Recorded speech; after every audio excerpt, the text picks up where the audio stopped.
हम सभी अपने डेली स्किन केयर रूटीन से सनस्क्रीन लोशन को स्किप कर देते हैं। हमें लगता है कि सनस्क्रीन लोशन की ज़रूरत हमें तभी होती है जब हम धूप में ज़्यादा रहते हैं या हमें कभी 2-3 घंटे के लिए धूप में जाना है, हमें तभी सनस्क्रीन लोशन की ज़रूरत है।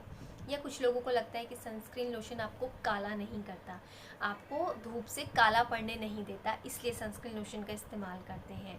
तो जो लोग फेयर होते हैं उनको ज़्यादा टेंशन नहीं होती, वो यूज़ ही नहीं करते हैं सनस्क्रीन लोशन। कुछ लोग ये सोचते हैं कि सनस्क्रीन लोशन की ज़रूरत तभी है जब धूप है या फिर जब गर्मियाँ हैं। बरसात में इसकी ज़रूरत नहीं है, सर्दियों में इसकी ज़रूरत नहीं है। कुछ लोग ऐसे भी सोचते हैं कि उन्होंने जो मॉइस्चराइज़र लगाया है या डी बी जो भी वो डे क्रीम यूज़ करते हैं उसमें ऑलरेडी 10 to 15 SPF तक आता है और वो उन्होंने लगा लिया है, तो वो सफिशिएंट है उन लोगों के लिए। वेल गाइज, अगर आप सभी लोग वाकई में ये सोचते हैं तो आप लोगों की ये सोच बिल्कुल गलत है, ये बिल्कुल मिथ्स है। आज मैं आपको बताने वाली हूँ सनस्क्रीन लोशन कितना ज़रूरी है आप लोगों के लिए और मिनिमम कितना सनस्क्रीन में SPF होना चाहिए जो आपको एक अच्छा प्रोटेक्शन दे सकता है। वेल ये तो हम सभी जानते हैं कि सनस्क्रीन लोशन का इस्तेमाल हम क्यों करते हैं, ताकि जो सूरज से निकलने वाली रेज़ होती हैं जो हानिकारक होती हैं, जो हार्मफुल कहलाती हैं और जिनको हम UV रेज़ बोलते हैं, हिंदी में उन्हें पराबैंगनी किरणें कहा जाता है। वो किरणें बहुत से कंसर्न को हमारी स्किन में पैदा कर देती हैं। वो मैं आपको बताऊंगी अभी कौन कौन से कंसर्न आपको हो जाते हैं धूप से निकलने वाली किरणों से, और उन्हीं किरणों से अपने आप को बचाने के लिए, अपनी स्किन को बचाने के लिए हम सनस्क्रीन का इस्तेमाल करते हैं। सनस्क्रीन लोशन वैसे तो एक केमिकल है जो मार्केट में आपको इजीली अवेलेबल हो जाएगा, या आपको किसी भी कॉस्मेटिक शॉप पे या केमिस्ट शॉप पे इजीली मिल जाएगा, किसी OTC काउंटर से आप इजीली ले सकते हैं।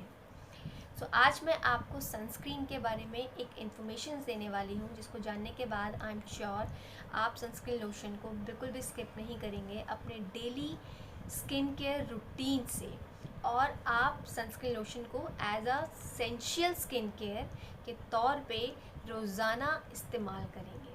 वेल गाइस, मेरा नाम दीपिका है, मैं skin care and personal care product trainer हूँ।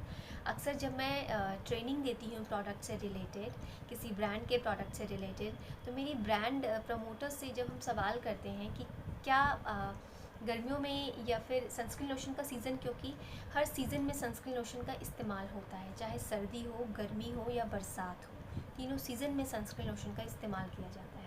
तो जब हम कस्टमर का फीडबैक पूछते हैं कि कस्टमर क्या कहता है सनस्क्रीन के बारे में, तो हमें सुनने को मिलता है अक्सर कि कस्टमर कहता है कि सनस्क्रीन लोशन की ज़रूरत तो हमें सिर्फ धूप में हो, या कुछ कस्टमर्स कहते हैं कि सनस्क्रीन लोशंस को की ज़रूरत नहीं है उन्हें, क्योंकि वो ऑलरेडी जो मॉइस्चराइज़र यूज़ करते हैं या जो DD foundation, BB cream, CC cream use करते हैं उसमें ऑलरेडी SPF आता है।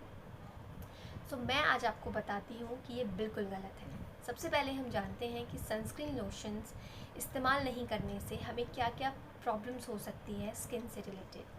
आप देख सकते हैं ऊपर स्क्रीन पे।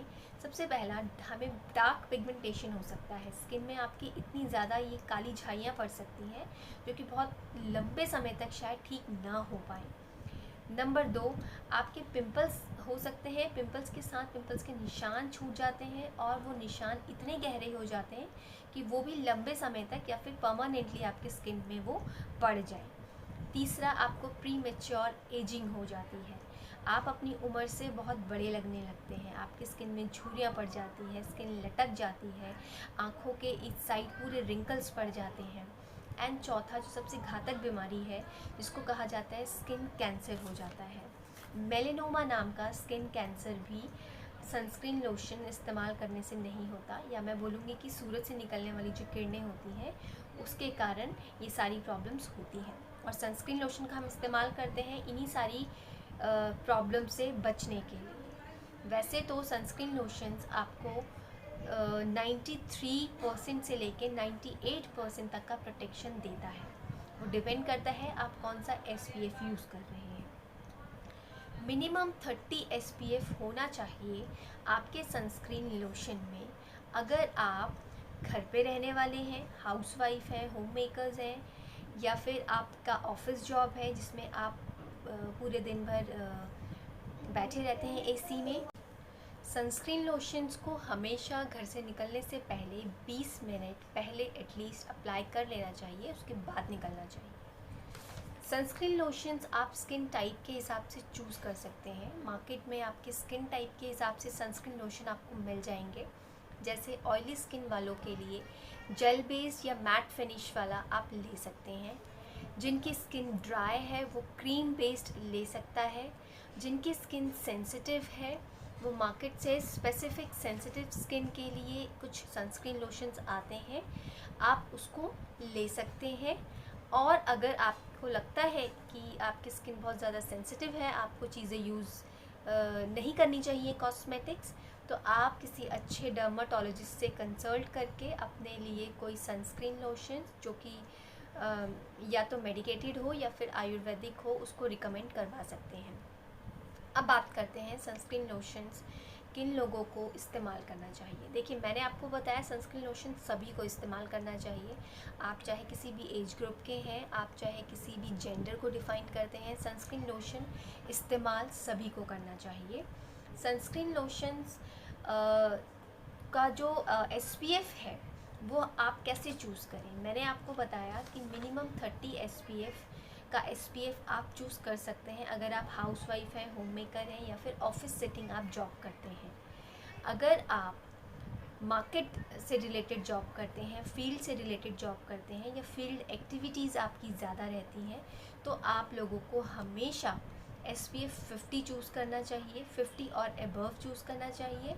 और हर 2 से 3 घंटे के बाद सनस्क्रीन लोशन को रीअप्लाई करना चाहिए, क्योंकि कुछ लोग ये सोचते हैं सनस्क्रीन लोशन वाटरप्रूफ है, आपने एक बार लगा लिया वो अब पूरे दिन के लिए हो गया। सनस्क्रीन लोशन वाटरप्रूफ नहीं होता, पसीने से वो बह जाता है। आप अगर स्विमर हैं, स्विमिंग करते हैं और स्विमिंग करने से पहले आपने सनस्क्रीन लोशन लगाया है, उसके बाद आप स्विमिंग कर रहे हैं, तो वो लोशन आपका सनस्क्रीन हट जाता है, तो इसलिए आपको उसको दोबारा रीअप्लाई करने की ज़रूरत होती है। अगर आप लोग हिल स्टेशन पे रहते हैं या किसी हाइट वाले एरियाज़ में रहते हैं, पहाड़ी एरियाज़ में रहते हैं, तो आपको 50 से अबव सनस्क्रीन लोशन को इस्तेमाल करना चाहिए, क्योंकि हाइट में सन की रेज़ बहुत नज़दीक होती है और वो ज़्यादा हार्मफुल होती हैं, तो इसलिए आपको अबव 50 इस्तेमाल करना चाहिए। सो ये था सनस्क्रीन लोशंस। अब मैं बताती हूँ मार्केट में कौन से सनस्क्रीन लोशंस अच्छे हैं जो आपको एक अच्छे प्राइस में मिल सकते हैं और आपको एक अच्छा प्रोटेक्शन देंगे। सो कुछ ट्रस्टेड ब्रांड्स हैं। लोटस का आप ख़रीद सकते हैं। लोटस में आपकी स्किन टाइप के हिसाब से आपको सनस्क्रीन लोशन मिल जाएगा। आप लैक्मे ब्रांड को चूज़ कर सकते हैं, आप ला शील्ड ब्रांड को चूज़ कर सकते हैं, री इक्वल ब्रांड को आप चूज़ कर सकते हैं, या फिर और भी जो ट्रस्टेड ब्रांड है जैसे निविया के अंदर आता है, वो भी क्रीमी टेक्सचर में आता है, आपको मिल जाएगा एक अच्छे प्राइस के साथ। और इसके अलावा अगर आप सेंसिटिव स्किन से आपकी स्किन सेंसिटिव है तो आप डॉक्टर से भी, जो कि स्किन डॉक्टर्स होते हैं, उनसे अपने लिए रिकमेंडेशंस ले सकते हैं। तो ये है हमारे ट्रस्टेड ब्रांड्स, आप ऊपर स्क्रीन में देख सकते हैं। इन ब्रांड्स को आप परचेज़ कर सकते हैं इजीली। और इसके अलावा भी अगर आपको कोई दूसरा ब्रांड लगता है जो अच्छा है एक ट्रस्टेड ब्रांड के अंदर, आप उसको चूज़ कर सकते हैं। सो आई होप ये इन्फॉर्मेशन आपको बहुत अच्छी लगी होगी एंड आप ज़रूर सनस्क्रीन लोशन को ऐड करेंगे अपने डेली सनस्क्रीन अपने डेली स्किन केयर रूटीन के अंदर, वो भी एक एसेंशियल स्किन केयर के तौर पे।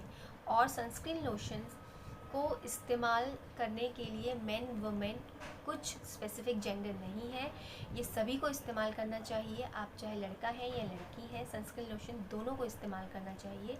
स्पेशली जो बॉयज़ बाइक चलाते हैं उनको बहुत ज़रूरी है सनस्क्रीन लोशन इस्तेमाल करना। सो गाइज़, अगर ये इन्फॉर्मेशन आपको अच्छी लगी, ये वीडियो आपको अच्छी लगी, तो लाइक कर दीजिएगा। Thank you.